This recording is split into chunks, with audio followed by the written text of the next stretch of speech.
یک گروه تحقیقاتی در قلب یخهای قطب جنوب گونه حیاتی ناشناخته ای رو پیدا میکنه که میتونه ظاهر هر موجود زنده ای رو تقلید کنه. حالا اگر محققان موجود رو بین خودشون پیدا نکنند کسی زنده نمیمونه.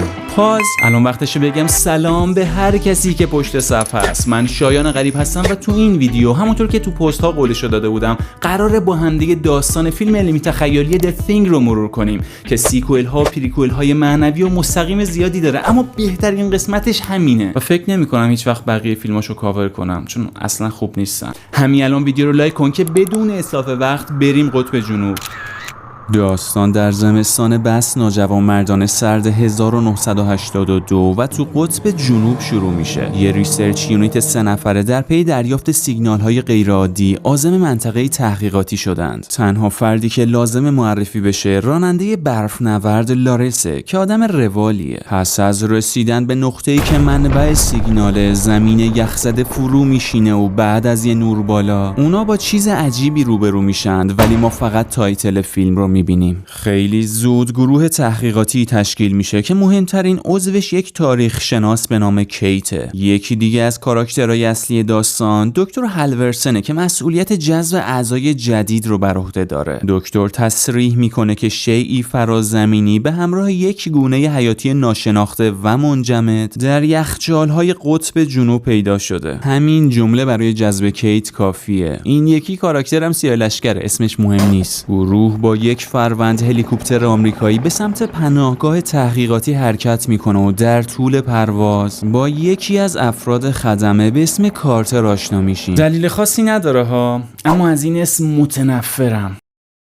اونا در پایگاه فرود میان و مستقیم میرن سر اصل مطلب. اونجا با دکتر ادوارد فرمانده ارشد تحقیقات آشنا میشیم و کیت هم برای بار اول سفینه و موجود منجمد رو از نزدیک میبینه. شبش برمیگردن پایگاه و یکی از اعضا یعنی جونس میگه بهتر یخ رو قالبی ببریم و بیاریمش اینجا. دکتر هالورسن هم تاکید میکنه که این عملیات باید محرمانه بمونه. اونا برشکاری و با موفقیت انجام میدن و بچه‌ها این سگه یادتون بمونه. دکتر هالورسن برای نمونه برداری از بافت موجود بیتابی میکنه، اما کیت میگه این کار نقض پروتکل‌های بهداشتیه و ممکنه مشکل ساز بشه. منظورش باکتری ها و موجودات میکروسکوپی داخل یخهای قطبه که عمر بعضیاشون حتی از تاریخ مکتوب بشر هم بیشتره. البته توی این مورد خاص موجود به شدت غیر میکروسکوپیه. دکتر هم میکشتش بیرون و مؤدبانه میگه دفعه آخرت باشه جلو بقیه رو حرفم حرف میزنی. اونا با دریل یک نمونه از بافت موجود بر میدارن و بعدش به شادانه این کشف تاریخی می سر میکشند، در حالی که اون طرف یخ داره ذوب میشه. بعد از اینکه سخنرانی ادایی دکتر جواب نمیده، شخصی گیتار میزنه و سیبیلا شروع میکنن به رقصیدن. یکی از نفرات به اسم درک میره به قالب سر بزنه که موجود یخ میشکنه و از سوله میزنه بیرون. اون به بقیه خبر میده و همگی تصمیم میگیرن دنبالش بگردن. 2 نفر متوجه میشن سگ لارس حذف شده و خیلی زود موجود رو زیر یک انبار پیدا میکنند که شمایلش شبیه به سگ شده و با یک پرتابه یکی از نفرات رو میکشه سمت خودش. کل گروه جمع میشن اونجا و شلیک هاشون هیچ فایده ای نداره تا اینکه درک یه دبه بنزین میندازه سمتش و میفهمیم موجود به شدت نسبت به آتش آسیب پذیره. هالورسن که عین خیالش نیست یک انسان نیست شده میگه بیایید بازم از موجود نمونه بگیریم و دکتر ادوارد هم دستور میده بیارنش داخل. بعد از کالبد شکافی ابتدایی کیت بدن قربانی رو داخل شکمش پیدا میکنه، اما پوستش شبیه به بافت تازه جنین شده. خیلی زود پلاتینی که سالها استخونهای شکسته دستش رو به هم وصل کرده بود رو پیدا میکنن. کیت براش سواله که این به استخونش پیچ شده چه جوری اومده بیرون. اون با بررسی نمونه ای از بدن قربانی متوجه میشه سلولهای فرازمینی مثل ویروس به سلولهای میزبان حمله کرده و دارن همانند سازی میکنند. دلیل بیرون موندن پلاتین اینه که تمام بافت‌ها توسط سلولهای فرازمینی و بر اساس دی ان ای قربانی مثل روز اول بازسازی میشن، در نتیجه جایی برای هیچ چیز غیر طبیعی نمیمونه. بعد از اتمام پروسه موجود شمایل قربانی رو به خودش میگیره و یه جورایی مثل مسخ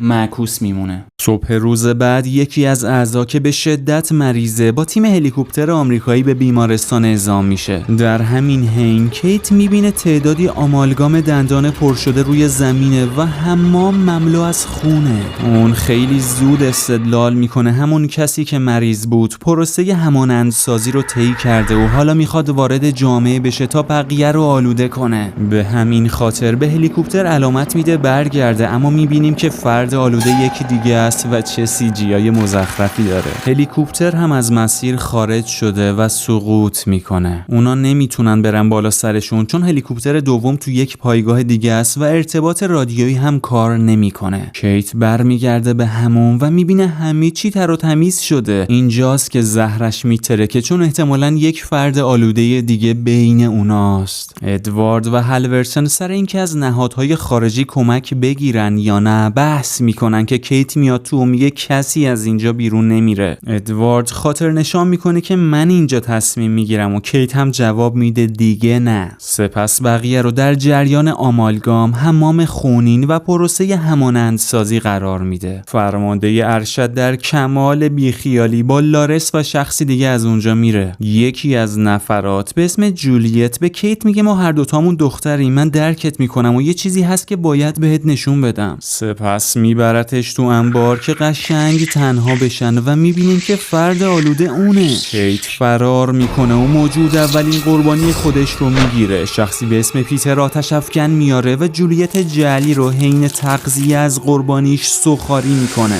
کیت میگه هر کدوم از ما میتونه آلوده باشه و نقش بازی کنه که انسانه. به همین خاطر متفق القول تصمیم میگیرن که کسی از پایگاه خارج نمیشه، ماشین ها رو غیر عملیاتی میکنن و همه باید تست خون بدن. لارس وقتی با کیت تنها میشه جاساز یک نارنجک رو بهش نشون میده. قبل از اینکه برگردن داخل کارتر و دریک پیداشون میشه. پیتر میگه هیچ انسانی نمیتونه بعد از اون سانحه زنده بمونه و میاد اونا رو هم سوخاری کنه، اما کیت میگه برای اطمینان بیشتر بهتر قرنطینه‌شون کنیم. ناگهان متوجه میشیم که یکی آزمایشگاه رو سوزونده تا از طریق آزمایش لو نره. قبل از اینکه تنش بین گروه بالا بگیره کیت میگه یه راه دیگه برای تشخیص فرد آلوده هست و دندونهای پر شده همه رو چک میکنه. البته تو این روش فقط انسان بودن کسانی که دندون پر کرده دارند اثبات میشه و اگر دندونات سالم باشه معلوم نمیشه که آلوده یا نه. خیلی زود میفهمن آمریکایی‌ها فرار کردن و در حالی که افراد مشکوک بدون دندون پر کرده دارن رو مخ پیتر راه میرن، کارتر و درک با اسلحه میان تو و در نهایت پیتر رو حذف میکنند. انفجار آتش افکن ادوارد رو بیهوش میکنه و میبینیم که دست آلودش روی جونس میمونه. اون به تنهایی خیلی‌ها رو ناکار میکنه و گلوله هم در برابرش کارساز نیست. ادوارد جعلی تغییر فرم داده و میره به یکی دیگه میچسبه و باهاش ادغام میشه. بعد از اینکه کیت و کارتر با هم تیم میشن میبینیم که موجود میفته به جون دکتر هالورسن. اون ناگهان از دل دیوار بیرون میاد و کارتر و کیت رو از هم جدا میکنه، هرچند که کیت به موقع با آتیش یه حال اساسی بهش میده.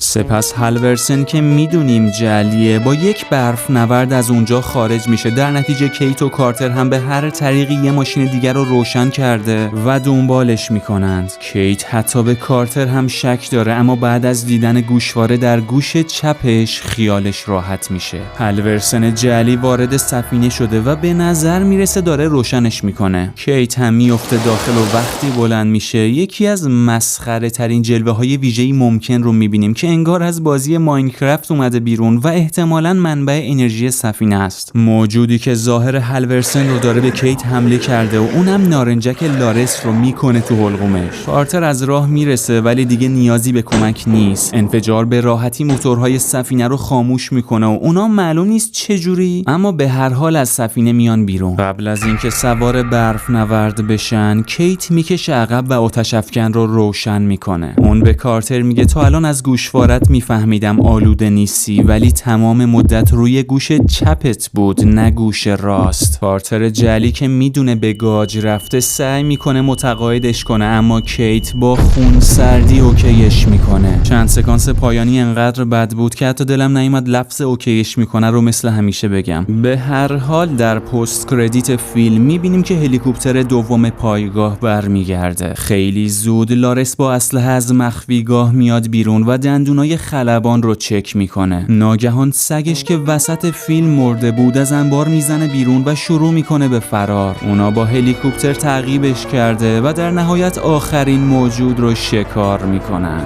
با اینکه منبع انرژی سفینه هنوز رو مخ منه، اما امیدوارم از این ویدیو خوشتون اومده باشه و حالا که تا اینجای کار همراه من بودید، اگر دوست داشتید نفری 2 تا دونه کامنت حمایتی معنیدار بنویسید.